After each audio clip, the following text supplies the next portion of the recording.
बिस्मिल्लाहिर्रहमानिर्रहीम अस्सलाम वालेकुम। नेतन्याहू की इस वक्त अपने फौज के सरबराहों से, इंटेलिजेंस इदारों के तमाम चीफ से लेकर बड़े बड़े लेवल के जितने इनके करता धरता इलीट इनकी क्लास है, यानी जो मिलिट्री की, गवर्नमेंट की, वजीरों की, उनसे मीटिंग जारी है। और ये हंगामी मीटिंग आज जो हुई है, आज इसराइल जितने भी अब तक हमले हो रहे हैं, आज इसराइल के पैरों तले सही जमीन निकली है। और उस मीटिंग में फैसला हुआ है कि इतना खतरनाक स्ट्राइक करना है, इतना बड़ा हमला करना है ईरान के ऊपर, इतना बड़ा हमला करना है कि उसके बाद अगर पूरे रीजन में आग जल जाती है तो जल जाए, लेकिन अब हमला नहीं छोड़ना। अब क्यों हुआ है?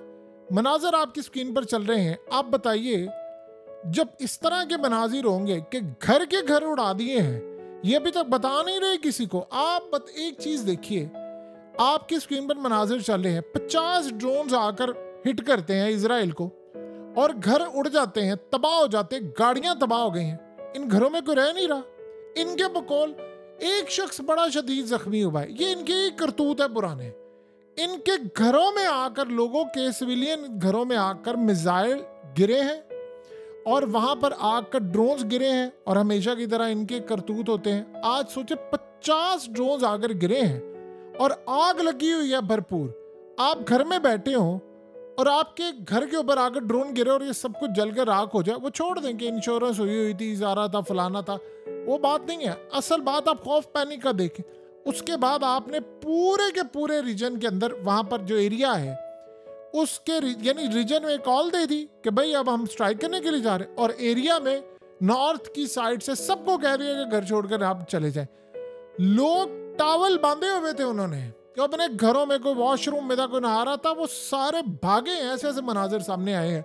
वहां पर फायर ब्रिगेड पहुंचा है, आग बुझाई जा रही है, तबाही है। यानी आप जितना उसका बुरा हाल देख सकते हैं वो है। और उसके बाद वो कह रहे हैं कि इतना सख्त रिएक्शन आया है इसराइलियों की जानिब से, इतना सख्त रिएक्शन आया है कि लिबनान को इसका इतना बड़ा जवाब दिया जाए कि वो कह रहे हैं कि अब इतना बड़ा स्ट्राइक वो करने जा रहे हैं कि आज से पहले उन्होंने इतना बड़ा कोई स्ट्राइक नहीं किया। और ग्रीन सिग्नल दे दिया है नेतन्याहू ने कि इतनी यानी बड़ी जंग छेड़ दो कि उसके बाद ये दोबारा हमारे सिविलियन की तरफ ना आए।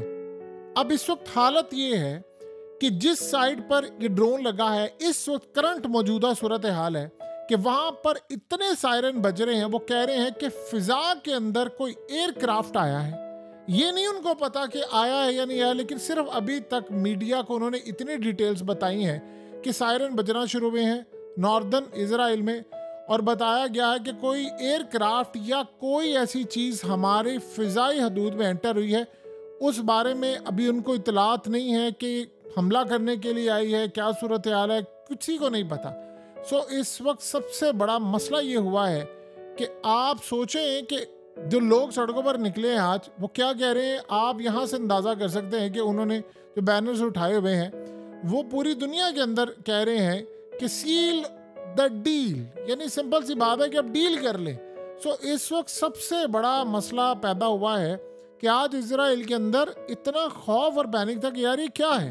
अब फिजा के अंदर आप सोचिए ड्रोन आ रहे हैं। अब फिजा के अंदर आपके इस वक्त आधी रात को कोई एयरक्राफ्ट का कोई ड्रोन है, कोई चीज़ आई है, तो आपके तो पैरों तले ज़मीन निकलेगी। आप सोच सकते हैं लोगों की खौफ की रात क्या है।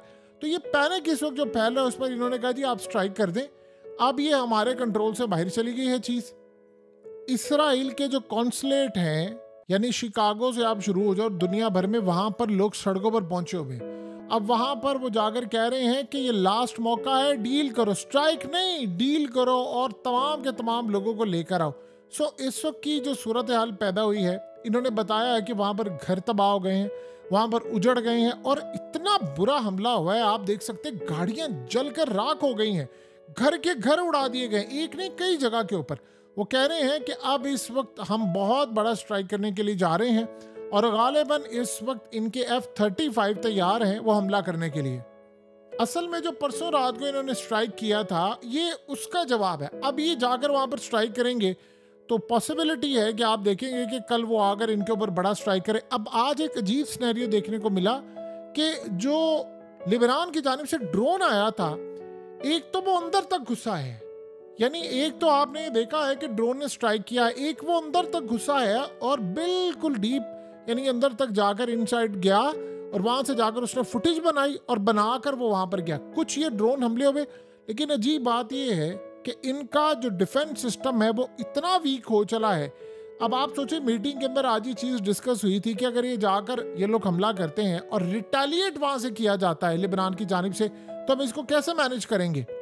तो उनको बताया गया है कि अगर ऐसी सूरत हाल पेश आती है तो फिर हम इस वक्त इस जंग को अगले पैमाने पर ले जाएंगे। इन्होंने अमेरिका को बता दिया है कि हम लेबनान के ऊपर बड़ा स्ट्राइक करने जा रहे हैं। और अभी एक और भी सूरत हाल इनको पता चली है कि गालिबन शाम की जानिब से भी कोई ड्रोन या कोई चीज़ें आ रही हैं, क्योंकि इनको अभी तक फ़िज़ा के अंदर नहीं पता कि इनकी फ़िज़ा में कौन कौन सी चीज़ें आ रही हैं। देखिए, आप इस बात को समझें कि आप अगर किसी भी मुल्क का डिफेंस सिस्टम, उसकी जो सिक्योरिटी लेयर होती है, आप उसको नाकाम बनाने के ऊपर आ जाते हैं। आज तक तो आपने कभी नहीं देखा था कि इसराइल में इस तरह के मनाजिर हैं। जब भी लड़ाई हुई है, उनकी फौज आई है। देखिए, कल परसों जो इसराइल की फौज गई थी लेबनान के ऊपर इलाके कब्जा करने के लिए, तो वहां पर उनकी लड़ाई हुई, वो नाकाम हो गए। ये पहली दफा हो रहा है कि उनकी फौज गई और नाकाम हो गई। अब सीन जंग का बिल्कुल बदलना शुरू हो चुका है। देखिए, इसराइल का लेबनान के साथ मुकाबला कोई नहीं है। अगर आप देखें फैक्ट्स तो मुकाबला कोई नहीं है, क्योंकि इसराइल के पास दुनिया के एडवांस रडार सिस्टम है, उनके पास F-35 है। वो बला तो चाइना के पास नहीं, चाइना के पास उससे अच्छा होगा, लेकिन वो F-35 दुनिया के अंदर स्टेल्थ फाइटर है, आप कहीं पर भी ले जा सकते हैं। इस वक्त सबसे बड़ा टास्क आप जानते हैं कि क्या दिया गया है रूस की जानिब से लेबनान को और ईरान की जानिब से, कि अगर F-35 आते हैं तो आपने उनको तबाह करना है किसी तरह। अगर इजराइल का F-35 लेबनान में आकर तबाह हो गया, इस वक्त उन्होंने अपने तैयारों को हुक्म दे दिया है कि जाओ जाकर हमला करो। अगर ये जाकर वहां पर तबाह हो गया तो फिर आप ये समझ लें कि तारीख का वो कारनामा हो जाएगा कि अगर रूस से आप मांगे कि भाई $1 अरब भी दे दें, तो वो खाल हो सकता है चाइना को कहकर वो इसको भी देने को तैयार हो जाएंगे। F-35 जो इजराइल के पास है वो असल में बला है, बहुत बड़ी बला है, क्योंकि वो स्टेल्थ है और वो अपग्रेडेड वर्जन है। और वो जो इजराइल के पास F-35 है वो तो अमेरिका के पास भी नहीं, क्योंकि अमेरिका ने एक तो वो F-35 के जो पार्ट्स है वो तो इजराइल बनाता ही बनाता है।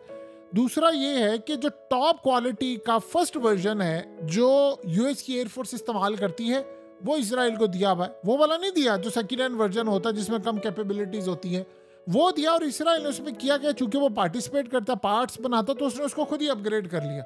यानी वो जो इस वक्त यूएस फोर्स के पास नहीं है वो इनके पास मौजूद है। तो आप ये सोच रहे उन्होंने किस लेवल पर काम किया, और फिर उन्होंने मेक श्योर किया कि किसी अरब ममालिक को मिडिल ईस्ट के अंदर आपने इनको प्रोवाइड नहीं करना।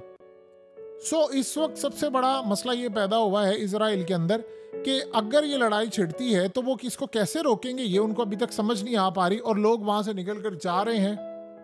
आप ये सोचें कि आज इजराइल की मिलिट्री का जो इंटेलिजेंस है, हेड है, वो चला गया है छोड़कर, यानी उसकी पोस्ट खत्म हो गई है। और जाते हुए वो कह कर गया है सबको, कहता जी मैं जिम्मेदारी कबूल करता हूँ, मेरे दौर के अंदर ये हमला हुआ और हम 7 अक्टूबर का हमला नहीं रोक पाए और मैं इसकी जिम्मेदारी कबूल करते हुए जा रहा हूँ। असल में उसने कहा है कि आने वाला जो नया चीफ है वो इसको बेहतर करे। ये असल में सारे इनके ढकोसले हैं कि मैं जी जिम्मेदारी कबूल करता हूँ, मैं जी फलाना करता हूँ। इनको पता था हमला होने वाला है, इन्होंने असल में उस हमले को रोका नहीं। अब सबसे बढ़कर बात यह है कि अगला जो इंटेलिजेंस चीफ आ रहा है उसका मेन काम ये होगा कि आज जो ईरान की जानिब से इंटरनेशनल मीडिया पर खबर जारी की गई है वो असल में पूरी दुनिया को, पहले उन्होंने खुद ही पैगाम देना है, खबर को वो छुपा भी सकते थे लेकिन उन्होंने पूरी दुनिया को जारी कर दिया। उन्होंने कहा कि अब हम काम ये कर रहे हैं कि आयतुल्लाह अली खामनाई के साथ जो मिलिट्री के तमाम लोग हैं और जो प्रेसिडेंट है उनकी होने जा रही है मीटिंग, उस मीटिंग के अंदर वो फाइनलाइज करेंगे और उनको कन्विंस। ये असल में ईरान का एक तरीका होता है कि मीडिया के अंदर बात कहने का, कि जो उनको कन्विंस करने की कोशिश करेंगे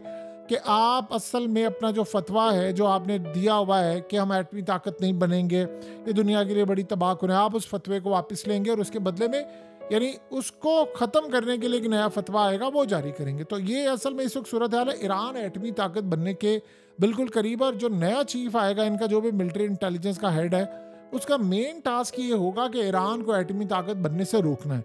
देखिए, दुनिया के अंदर इस वक्त जो भी नए आ रहे हैं, चीफ आ रहे हैं, नए लोग आ रहे हैं, वो असल में बड़ी जिम्मेदारियां लेकर आ रहे हैं, क्योंकि सबको पता है कि जंग छिड़नी। अब आप सोच लें कि ईरान के जो नए प्रेसिडेंट है उस बेचारे के साथ ये सूरत हाल है कि जिस तरह कहा यह जाता है कि अगर किसी ने यानी अपने आप को गंजा करवा लिया है तो साथ ही ओले पड़ना शुरू हो गए। तो उस बेचारे के साथ ये सूरत हाल हुई। अभी उसने ओथ उठा रहा था तो इस्माइल हानिया को मार दिया गया है। और जो दूसरी सूरत हाल है कि अब जाहिर सी बात है उसको पता है कि मेरे टर्न्योवर के अंदर ईरान एटमी ताकत तो बनने वाला है, हमने डिक्लेयर करना है, उसके बाद इसराइल ने मजीद स्ट्राइक करना है। बहुत सारी जो पॉलिसीज़ होती है वो ईरान के अंदर मिलिट्री या सुप्रीम लीडर जो है वो डिसाइड करते हैं। बाकी एक पैटर्न दे दिया जाता है प्रेसिडेंट को कि आपने ये चीज़ें इसमें आप अपनी इनपुट कर सकते हैं, आप इसमें एजुकेशन हो, इकॉनमी हो, इसको बेहतर करने के लिए जो कर सकते हैं करें। लेकिन ये कुछ चीज़ें हैं जैसे मिसाल तौर पर हिजबुल्लाह की सपोर्ट है, हम उनके साथ रहेंगे या फलाना करेंगे, या हमास के बारे में या इसराइल के बारे में स्टैंस है, अमेरिका के बारे में, ये हमारी पॉलिसी चलेगी। बाकी आप इसमें अपनी इनपुट देकर जो भी करना चाहे कर सकते हैं।